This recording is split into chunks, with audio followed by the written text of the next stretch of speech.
এই দুনিয়ার পুরো জীবনটা এটা হচ্ছে লালসাময় একটা জীবন, লোভ, মরিচিকা, মায়াজাল। এই মায়াজালে আমরা আটকে আছি, ফলে মৃত্যুর কথা আমরা ভুলে গিয়েছি। পাগলের মতো ছুটছি, আরো টাকা লাগবে, আরো খ্যাতি লাগবে, আরো যশ লাগবে, আরো দাপট লাগবে। আমার এত টাকা দিয়ে কি হবে? এত সম্পদ দিয়ে কি হবে? এত ব্যস্ততা দিয়ে কি হবে? তোমার স্টপ, থামুন, অনেক হয়েছে। আম্মা থামুন, take a rest, take a breath and think about death. Think that you have to go back to your Lord. একটু বসেন না, একটু ভাবেন যে আমাকে চলে যেতে হবে, চলে যেতে হবে। এই কোলাহল, এই ব্যস্ততা, এগুলো থাকবে, থাকবো না আমি। সাইয়েদনা ওমর ফারুক বলেছেন, মুতু ক্বাবলা আন তামুতু, মরার আগে একবার মরো। হাসিবু ক্বাবলা আন তুহাসাবু আলাইকুম, তোমার হিসাব নেওয়ার আগে তুমি একবার নিজের হিসাবটা করো না। কাগজ বের করে একটু লিখো না, কি কি ভালো কাজ করছিলা, যেগুলো দিয়ে নাজাতের ওয়াসিলা হতে পারে। 1 2 3, আর কি কি আকাম কুকাম করছো দেখো না, লিখে দেখো তোমার অবস্থাটা কি। মরার আগে একবার মরো। মরার আগে খাটের মধ্যে শুয়ে শটান করে চোখ বন্ধ করে একবার মরার ভান করে দেখেন কেমন লাগে। চোখটা বন্ধ করেন আর ভাবেন আপনি নাই, কি কি হতে পারে ভাবেন। আপনার ছেলে মেয়েরা কান্না জুড়ে দিবে, আপনার প্রাণের স্ত্রী বিলাপ শুরু করে দিবে, বন্ধু বান্ধবের চিৎকার আর মাতম, স্থানীয় এলাকার মসজিদে ঘোষণা, অমুক এলাকার নিবাসী, অমুক ভাই, অমুকের ছেলে অমুক দুনিয়ায় নাই। সব আত্মীয়রা চলে আসবে, ফেসবুকে স্ট্যাটাস দেয়া হবে, সবাই সবাইকে জানাবে বিকাল 4টায় অমুক হাই স্কুল ময়দানে আপনার জানাজা।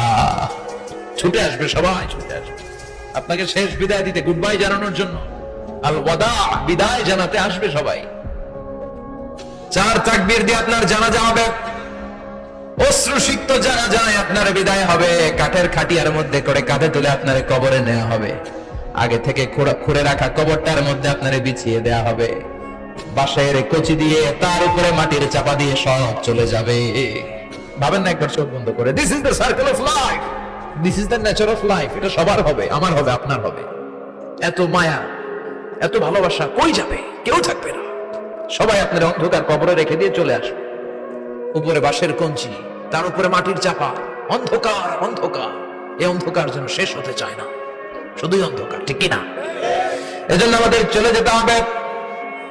দাদা গেল, চাচা গেল, মামা গেল, আমাদেরকেও যেতে হবে, জোরে কোন ঠিক কিনা? একদিন মাটির ভেতরে হবে ঘরে মন আমার, কেন বন্ধ দালান ঘর, প্রাণ পাখি উড়ে যাবে পিঞ্জর ছেড়ে,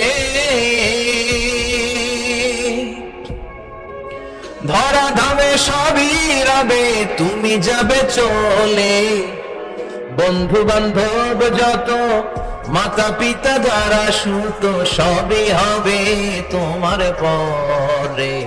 মন আমার কেন বন্ধ দালান ঘর, একদিন মাটির ভেতরে হবে ঘরে মন আমার, কেন বন্ধ দালান ঘর, ঠিক কিনা? সব করে থাকবে, চলে যেতে হবে আমাদেরকে। এজন্য আখিরাতের কথা যেন আমাদের স্মরণ হয়। বিশ্বনবী বলতেন, নাহাইতুকুমান জিয়ারাতিল কুবুর, আমি তোমাদেরকে কবর জিয়ারত করতে আগে নিষেধ করতাম, কিন্তু এখন নিষেধাজ্ঞা প্রত্যাহার করে নিলাম। এখন সব সময় তোমরা কবরের সামনে যাবা আর জিয়ারত করবা। কবরস্থানে জানতো বড়ুয়া কৃষ্ণপুরের এই গ্রামের কবরস্থান আছে কোন দিকে? পূর্ব দিকে আছে, বুখার জলের দিকে। যান আপনারা, একটু যাবেন, একটু গেলে আখিরাতের কথাটা স্মরণ হবে। ওখানে ছোট শিশুরা শুয়ে আছে, কিশোর যুবকরা আছে, আপনার মতো তাগড়া যুবক মুরব্বীরা আছে। এরা এই এলাকায় থাকতো, এরা আকাশ থেকে নেমে আসে না, এই এলাকার সন্তান আজ নাই। একটা সার্টেন পিরিয়ড শেষে আপনিও থাকবেন না। This is the nature of life, this is the circle of life. ছোট্ট শিশু হয়ে এসেছিলেন, শৈশব, কৈশোর, যৌবন, প্রৌঢ়ত্ব। আগে ছিলেন সিঙ্গেল, বিয়ে করে হয়ে গেলেন ডবল। এরপরে আল্লাহ আপনাকে একটা মেয়ে দিল, এরপরে মেয়েকে বিয়ে দিয়ে শ্বশুর হলেন, এরপরে ওই মেয়ের ঘরে সন্তান হতে নানা হলেন। আর কতদিন? অনেক দিন হলো তো, অনেক লম্বা সময় পেয়েছেন আপনি। Think about death. এবার যাওয়ার কথা ভাবেন, আখিরাতের সামানের কথা ভাবেন, ফিরে যেতে হবে। কি শক্তিশালী যুবক, বার্ধক্য চলে আসলে লাঠি ছাড়া চলতে পারে না। কুচকুচে কালো দাড়ি সাদা হয়ে যায়, দাড়ির শুভ্রতা, বয়সের ভার, রং ধরা যৌবন জং ধরে শেষ, ঠিক কিনা?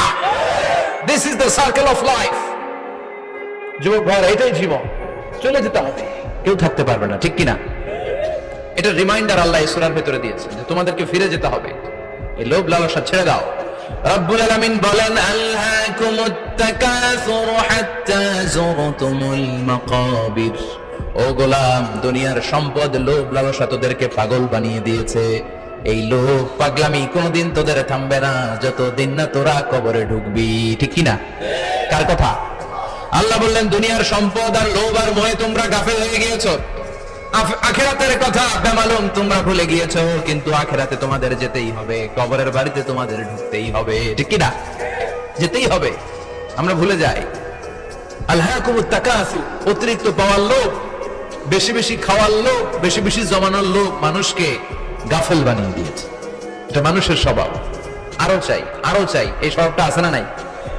দেখবেন ছোট বাচ্চারা মসজিদের দোয়া অনুষ্ঠান শেষে জিলাপি দেয় না? বরে কৃষ্ণপুর কি দেয়? আগে বাতাসা দিত না, এখন কি দেয়? জিলাপি দেয়, মিষ্টি দেয়। তো মসজিদের 2-3 গেট থেকে যদি দেয়, ছোট বাচ্চারা দেখবেন এদিক দিয়ে কয়েকটা নিয়ে আবার ওই গেটে লাইন ধরে। ওর হাত হলো ছোট হাত, ওর হাত ভর্তি জিলাপি, আর নেওয়ার জায়গা না, এরপর আরেক জায়গায় লাইন ধরছে। আরো লাগবে, আরো লাগবে, এই আরো আরো আরো চাই। এই স্বভাবটাই মানুষকে কুড়ে কুড়ে শেষ করে দিয়েছে। এত লাগবে কেন তোমার? চাহিদার কোনো শেষ নাই। Unlimited demand of human being. যার আছে বেশি তার চাই বেশি। যার সাইকেল আছে তার হোন্ডা চাই, হোন্ডা আছে তো প্রাইভেট কার চাই, প্রাইভেট কার আছে তো প্লেন চাই, প্লেন আছে তো হেলিকপ্টার চাই, হেলিকপ্টার আছে তো ওইটা চাই, ওইটা আছে তো সেটা চাই। ঠিক কি না? এলাকার মেম্বার যে হয়েছে চেয়ারম্যান হতে চায়, আছে না নাই? চেয়ারম্যান সাহেব এমপি হতে চায়, আছে না নাই? এমপি সাহেব মন্ত্রী হতে চায়, আছে না নাই? মন্ত্রী সাহেব প্রধানমন্ত্রী হতে চায়, আছে না নাই? কিন্তু এই দেশে সুযোগ নাই। কথা কন। এই দেশে প্রধানমন্ত্রী সিলেক্টেড।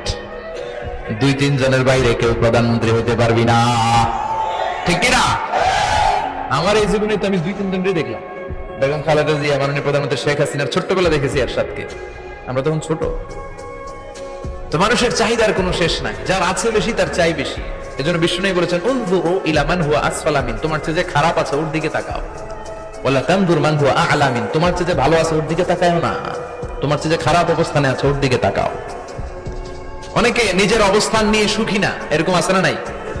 আল্লাহ আমার এটা দিল না রে, ওইটা দিল না রে, পাইলাম না রে, কিচ্ছু হয় না, কি করব জীবনে, হতাশ। আসলে আছে কিন্তু অনেক, কিন্তু শুকরিয়া নাই, টাকা। ঠিক কি না? নিজের অবস্থান নিয়ে সুখী না, কিন্তু অনেক লোক আছে তারা আপনার অবস্থানে পৌঁছতে চায়। তাদের দিকে তাকিয়ে দেখেন, আপনি যে অবস্থানে আছেন এই অবস্থানে পৌঁছাটা অনেকের কাছে স্বপ্ন। তারা প্রতিনিয়ত সংগ্রাম আর স্ট্রাগল করে যাচ্ছে আপনার অবস্থানে পৌঁছতে, আর আপনি এটা নিয়ে সন্তুষ্ট না। শেখ সাদির নাম শুনেছেন? বালাগাল